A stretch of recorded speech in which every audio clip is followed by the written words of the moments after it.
గతంలో జగన్మోహన్ రెడ్డి గారు ముఖ్యమంత్రిగా ఉన్నప్పుడు వారు తీసుకొచ్చినాయి. ఇప్పుడు బల్క్ డ్రగ్ ప్రాజెక్ట్ అయితే కానివ్వండి, లేకపోతే గ్రీన్ ఎనర్జీకి హైడ్రోజన్ దానికి సంబంధించి అయితే కానివ్వండి, లేకపోతే రైల్వే జోన్కి అయితే కానివ్వండి, అప్పుడు గతంలో ఇవన్నీ కూడా తీసుకుని వచ్చినాయే. ఇప్పుడు ప్రత్యేకించి కొత్తగా ఏం తీసుకుని వస్తున్నారు అనేది మా ప్రశ్న.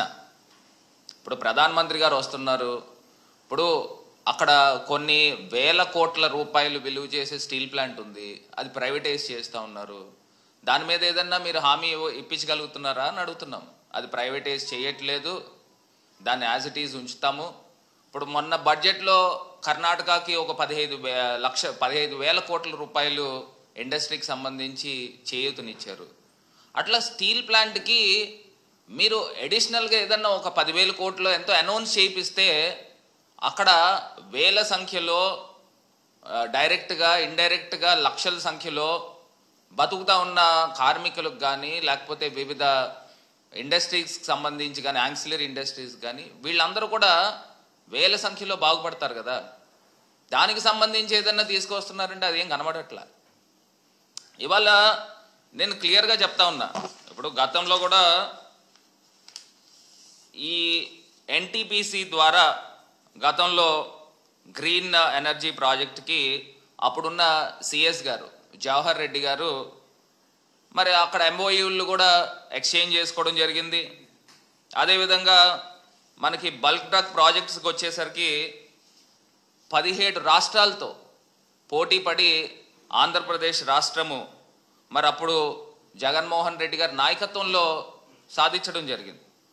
సో ఇవన్నీ కూడా జీవోల్ రూపేణా మీకు అందరికీ కూడా అందించడం జరుగుతుంది. ఇప్పుడు కొత్తగా ఇండస్ట్రీల గురించి మీరు ఏం తీసుకుని వస్తున్నారని అంటే అదొక ప్రశ్నార్థకం. నిన్నటికి నిన్న లోకేష్ గారు కూడా ఏవో మాట్లాడుతూ ఉన్నారు. ఏదో బాండ్ పేపర్ల మీద ఇండస్ట్రీలు వాళ్ళు రాసి ఇవ్వాలి, రాసిస్తే అప్పుడు మేము వచ్చి పెట్టుబడులు పెడతాం. ఎంత మరి తెలివి తక్కువగా మాట్లాడుతున్నారో నాకైతే అర్థం కావట్లా. మనం ప్రజాస్వామ్యంలోనే ఉన్నాం కదా. ఇప్పుడు ఇండస్ట్రీలు వాళ్ళు ఎవరు అడుగుతున్నారంటే వాళ్ళ పేర్లు ఏదో చెప్తే మేము కూడా తెలుసుకుంటాం. ఇప్పుడు నేను ఒకటే చెప్తున్నా, గతంలో ఇండస్ట్రీస్ గ్రోత్ రేట్ ఆంధ్రప్రదేశ్ రాష్ట్రంలో ఏ స్థాయిలో ఉంది, మేము ఉన్నప్పుడు ఏ స్థాయిలో ఉందో ఒక్కసారి నేను బ్రేకప్ కూడా చెప్తానండి. ఇప్పుడు అప్పులతో సహా కూడా చెప్తాను, మీకు అందరికీ కూడా తెలిసిందే. యాజ్ పర్ బడ్జెట్లో ప్రజెంట్ చేసిన దాని ప్రకారంగా చూస్తే చంద్రబాబు నాయుడు గారి హయాంలో సుమారుగా 3,13,000 కోట్ల రూపాయలు అంటే 19.54% వీరు అప్పులు చేస్తే, మేము గవర్నమెంట్ దిగిపోయిన నాటికి దాన్ని సుమారుగా 6,46,000 crores కిందన అది ఎగబాకింది. వాళ్ళ హయాంలో 19.54% అప్పులు చేస్తే జగన్మోహన్ రెడ్డి గారి హయాంలో 15% అప్పులు ఉన్నాయి. ఇవేం మేము చెప్పిన లెక్కలేం కాదండి, ఇవి బడ్జెట్లోంచి తీసుకున్న లెక్కలు. సరే, ఇది పక్కన పెడితే ఇంకొకటి గ్రాస్ వాల్యూ ఎడిషన్ కిందన ఇండస్ట్రీస్కి సంబంధించి ఏ స్థాయిలో చంద్రబాబు నాయుడు గారి టైంలో ఏ స్థాయిలో గ్రోత్ పెరిగింది, మా టైంలో ఏ స్థాయిలో పెరిగిందని అంటే, చంద్రబాబు నాయుడు గారు 2019 దిగిపోయే టైంకి 11.92% ఉంటే, జగన్మోహన్ రెడ్డి గారు దిగే టైంకి 12.61% ఉంది. ఇది గ్రోత్ పెరిగింది ఇండస్ట్రీస్కి సంబంధించి. ఇవి కూడా గవర్నమెంట్ ఆఫ్ ఇండియా లెక్కల ప్రకారంగానే మేము తీసుకున్నవి, ఇవేమి మా సొంత డబ్బాలేం కాదు. సో దీంతో పాటు మనం ఇంకొకటి జీడిపి కూడా చూద్దాం. Per capita GDP components and per capita income ప్రకారంగా కంపారిజన్ కూడా చూద్దాం. ఇప్పుడు per capita income Chandrababu Naidu గారు దిగిపోయే టైంకి 2018-19 టైంకి ఆంధ్రప్రదేశ్లో 1,54,000 రూపాయలు ప్రతి సగటు పౌరుడికి ఉంటే, అక్కడ కూడా మనకి భారతదేశంలో 18th ప్లేస్ ఉంది చంద్రబాబు నాయుడు గారు దిగిపోయే టైంకి. ఇప్పుడు జగన్మోహన్ రెడ్డి గారు దిగిపోయే టైంకి ఆంధ్రప్రదేశ్లో పెర్ క్యాపిటా ఇన్కమ్ అంటే ఒక సగటు పౌరుడికి సుమారుగా 2,19,000 కోట్ల రూపాయలు ఉంది. అంటే అప్పుడు ఇంకా 15% వెళ్ళాం. గతంలో 18% ఉంటే ఇప్పుడు 15th ప్లేస్లోకి వచ్చాం. ఇది కూడా గ్రోత్ రేట్ పెరిగింది. సో ఏ రకంగా చూసినా కానీ ఏ రకంగా చూసినా కానీ ఆంధ్రప్రదేశ్ గ్రోత్ రేట్ పెరిగిందే తప్పితే తగ్గల.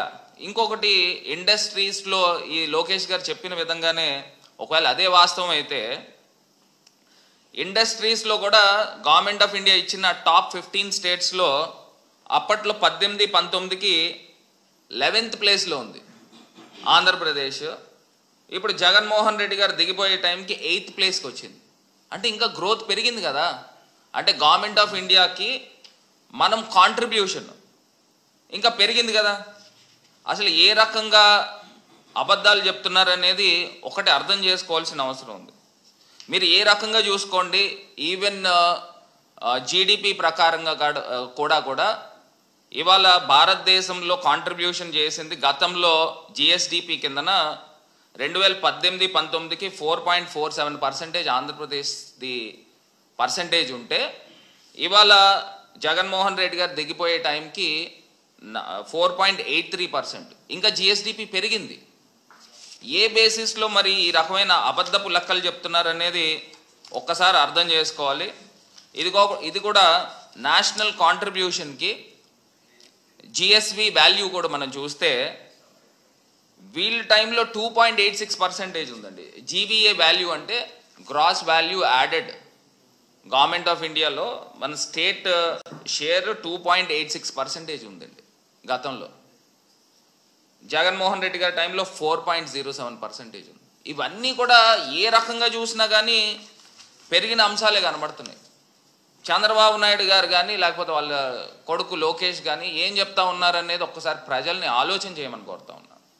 ఇవాళ ఇండస్ట్రీస్నే ఏ రకంగా చూసుకున్నా చంద్రబాబు నాయుడు గారు ఇంకేమన్నా కొత్త ఏమన్నా తీసుకుని వస్తే ప్రజలు ఇంకా ఆనందించేవారు. అది కాకుండా ఇవాళ ఆంధ్రప్రదేశ్ రాష్ట్రంలో ఇండస్ట్రీస్ వెనక్కి వెళ్ళిపోయేలా. Please subscribe Telugu politics.